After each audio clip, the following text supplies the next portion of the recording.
This is the TM Master Cup Series here for race number 12 of 19 at the Talladega Superspeedway in Alabama.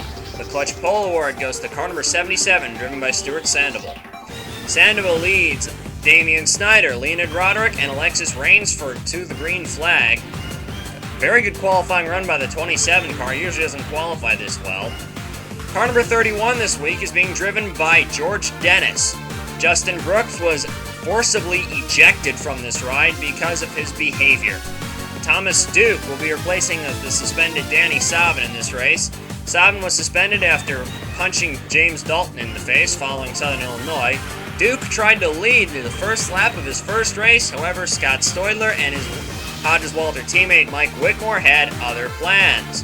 Stoidler takes the lead and leads the first lap of the race. Duke is running strong. Kevin Colley replaced James Dalton, who was also suspended for his reckless driving at Southern Illinois. Colley was impressing his car owner. Stan Rosenstrater was marking the first time that car number 20 saw the green flag in a Master Cup race this year. And Leon Keniston in car number 60 marked the first time he would see the green flag. He won the junior race a couple weeks ago. He wasn't getting his weekend off to a good start. He was running in the back of the field. Mechanical problems bite Kurt Walker in car number 24 for making this the fourth, I believe, week in a row where bad luck strikes Walker and he fails to recover from it. Walker has needed a good run in some time. He is inside the top 10 in points, however, it doesn't look like he'll stay there right now. The same problem bit Cyrus Laterza a lap later. However, fortunately for Laterza, he got a caution flag. This is going to be 2 wrecks in 1. Chris Allen pulls down right in front of Joseph Howard, takes both cars hard into the inside wall, and then as you're going to see off to the right, there's a huge catastrophe.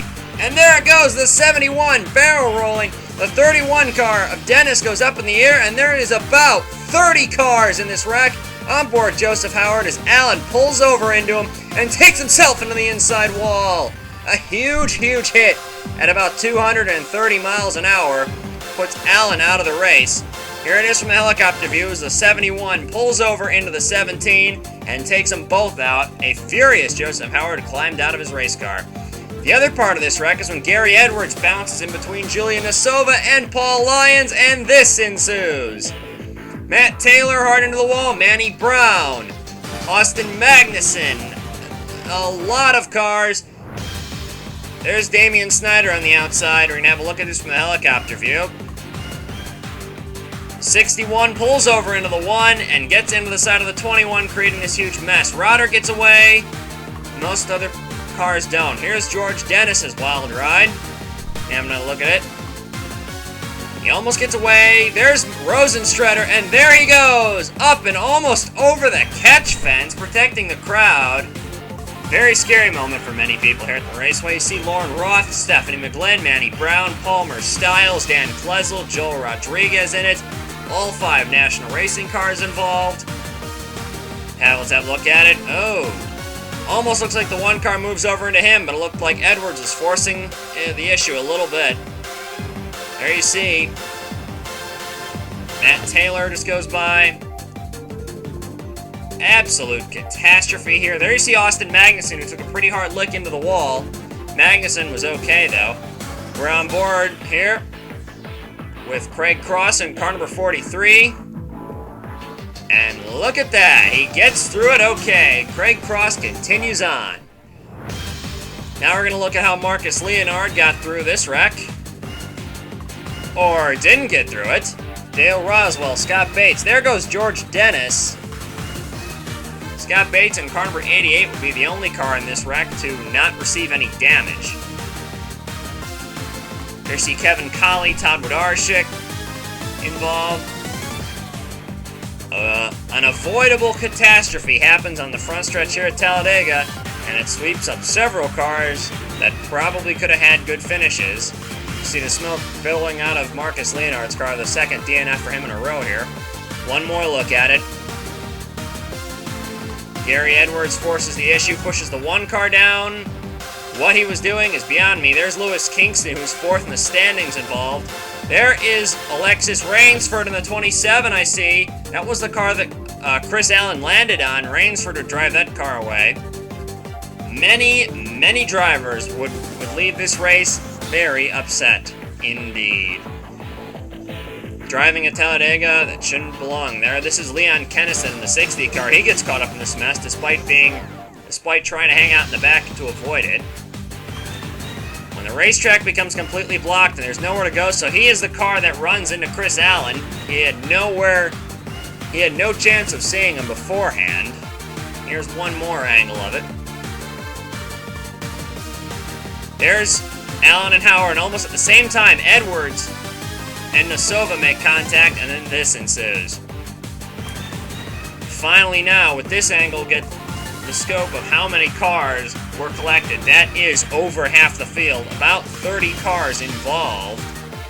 Of course, Austin Magnuson took the big hit. Cyrus Laterza got really lucky here because he stayed on the lead lap. Kurt Walker did not. This is a list of all the cars involved. George Dennis, Ryan Naraki, Tony Durbin, defending Master Cup champion, and of course Chris Allen. Ross Peterson led the field to the green on the restart. Fortunately, I can tell you that everybody got out of their cars okay. There were no injuries stemming from that wreck, despite it being at over 200 miles an hour. Kurt Walker in car number 24 is the last car on the lead lap. Johnny Ada is in second, Sam Morrell 2 laps down. We're looking on the back of Walker's car, and it looked like he had one of the best cars in the field after he got that weird little mechanical gremlin sorted out. Walker probably could have used this speed boost a little bit earlier, although that big mechanical problem probably saved him from being collected in the giant accident since he was in the middle of the field. Leonid Roderick, who was absolutely awesome at Daytona, was absolutely awesome here at Talladega. Kurt Walker appeared to be the only car to have something for him. However, the big difference is that Walker was not in the lead lap, whereas Roderick was. Going down the back straightaway, and there you see Tom Delgado in car number 67 avoided the wreck and was running up towards the front of the field. Delgado, a very strong run for that team today. The second Sam Morrell racing car, the Capital One car, almost 4 wide there. But these guys very clean about it and able to get that sorted out. You see Julian Asova and Craig Cross up there as well. Ross Peterson, Cyrus Laterza is caught up to this lead group. John Broughton is in there, and also last year's winner, Anthony Evans. Anthony sneaking around in the back, as he usually does, waiting for things to sort out so he can make a big run for the win towards the closing stages of the race. Anthony Evans had clocked in one of the fastest laps of the day. Leonid Roderick continued to lead. Alan Hodges moved up for second, and there you see John Broughton in car number 75, that blue Yamaha car, moved up into third. Interestingly enough, all 3 Gazelle racing cars, Tyrone Stanley, Kurt Walker, and John Broughton, were running with this lead group.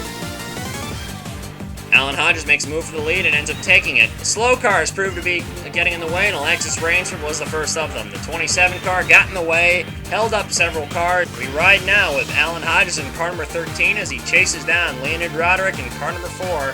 Behind him, you see John Broughton. At a precaution on lap 24, punched up the field. Kurt Walker, first car on the inside line. You'll see the 3 cars on the inside. Alexis Rainsford, Sam Morrell, and Stan Rosencutter fall back. Johnny Ada, the Daytona winner, was having another strong run, and he moved up into the lead in his Mechanics Whirling RQ9, right around Roderick in car number 4. Craig Cross, the car he owns, going with him. Strangely enough, the car that Johnny Ada owns is an Inglesby. However, I don't believe it receives manufacturer support because Johnny Ada drives a Lennard. Alan Hodges and Mike Whitmore go on the inside of Craig Cross. We look off the camera on the left side. There goes the Netflix car, and here comes the Name 73 machine. And look, Stuart Sandoval, the pole sitter, in car number 77 sneaks on by, and there's Kurt Walker, still running with the leaders despite being 1 lap down. We look now off the other side off Kurt Walker's car, actually. There is Cyrus Laterza's car. Get a good look at the M&M's machine, car number 74. There is the Qualcomm car of Craig Cross. Mike Whitmore took a shot around at his team owner, Alan Hodges. They were intending to lead together for a while, but Mike Whitmore, who was much better at restricted plate tracks than his boss, had other plans. Tom Delgado in car number 67 began making his march back towards the front, the 67 car being fairly quick today. Anthony Evans we're riding on board with, that is Tyrone Stanley, and the number 23 right in front of him. See off to your right, Ross Peterson, Julian Asova. We are on board with Leonid Roderick, and look what's in front of him. More slow cars. That is Alexis Rainsford again, and that is Ryan Naraki. Rainsford was getting in the way, to say the least. However, it looked like this time she was trying to let more cars go by. However, you can't please everybody, and there were some people out there, Cyrus Laterza, who were not too happy with her. Tom Delgado makes a mistake getting stuck behind her. Leonid Roderick would assume first place, Julian Asova in second, Kurt Walker third in line, however a lap down. Damian Snyder was the next car for the leaders to go by. He didn't pose much of an obstacle. Stan Rosenstrader, however, was a different story. Julian Asova claimed that Rosenstrader was swerving around too much and was dangerous. We're on board with Joe Rodriguez. This is how much room he gave the leaders. There goes Craig Cross. Now we're going to look off the camera on his right side of the car. Talk about weaving around too much. There's Kurt Walker going by. However, Rodriguez has some respect for the ladies, because look how much room he gives Julian Asova. But Ross Peterson and John Broughton take advantage and go right on by. Mike Whitmore does likewise. Gary Edwards, who was becoming rapidly more popular in the garage, was passed by the lead. Once the leaders caught Durbin, he wouldn't be much of an obstacle. However, the other two cars around him, Kevin Colley and Lauren Roth, would be quite the obstacle. Durbin moved to the outside, let everyone go by. Roth in the 39 car holds up Mike Whitmore for just a little bit longer than necessary. Kevin Colley even makes a mover on Tony Durbin. 3 wide for the lead! And you'll see there, Ross Peterson will be winning this battle on the inside with a very strong run. Alexis Rainsford again becoming an obstacle as Peterson almost runs into the back of the 27 car. Some people said on purpose. John Broughton in the 75 assumes the inside line, but that's where the 27 moves. Right to the bottom, holding up some people. There you see Tom Delgado in car number 67 going by Kevin Colley, but the engine goes on car number 67, and he goes out of the race. A heartbreaking moment for him. Todd Wlodarczyk and George Dennis begin to hold the field, and Wlodarczyk even starts forming a wall, holding up some of the leaders, including Ross Peterson, who was none too happy with Wlodarczyk. More so than he was upset with Edwards' driving. Alan Hodges and Tyrone Stanley broke away from the second group from Johnny Ada, Anthony Evans, and Stuart Sandoval to move up into the first group. Here's Leonid Roderick maneuvering around Gary Edwards in the 61. Alan Hodges follows. Here comes John Broughton. Kurt Walker, who is still a lap down. Craig Cross and Leonid Roderick were duking it out for the lead. However, with 2 laps to go, the 43 car ran out of fuel and he had to pit, which left some people wondering as Stuart Sandoval came into the pit lane how much fuel Roderick had. And you see the 27 car holding up the field again. However, at this point, the officials had enough and called her to the hauler for an interesting discussion after the race. Leonid Roderick, with just 1 lap to go, had to negotiate Ryan Araki. However, Roderick made the mistake, let Julian Asova and car number 1 catch up. However, Leonid Roderick got a good run off to the outside, and Leonid Roderick wins at Talladega, holding off Julian Asova.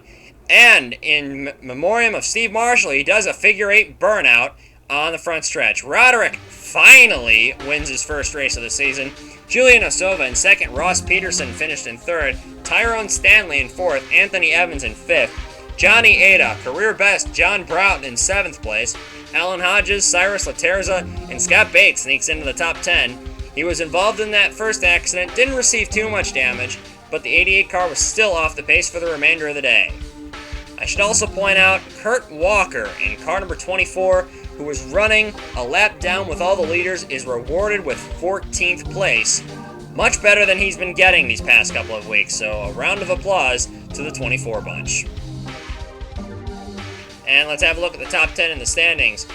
Leonid Roderick is the new points leader over Tony Durbin, who's 14 markers back. Alexis Rainsford in third. Lewis Kingston is in fourth, 63 back, 61 points is 1 full race. Johnny Ada is in fifth. Ryan Araki, Julian Asova, Gary Edwards may not stay there. However, there's a very small chance he'll get a big penalty for that. Kurt Walker and Palmer Stiles round out the top 10 in points. Let's have a look at 11 through 20 now. Mike Whitmore moves up into 11th. Anthony Evans jumps up to 12th, right where he belongs, up in the top 20. Damian Snyder, Todd Wlodarczyk. We got a 3-way tie for 14th place between Todd Wlodarczyk, Alan Hodges, and Lauren Roth. Joel Rodriguez, Ross Peterson.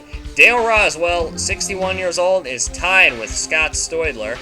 Should also remark that there may be a penalty coming to Alexis Rainsford in the number 27 machine for her consistent impeding of other cars on the lead lap.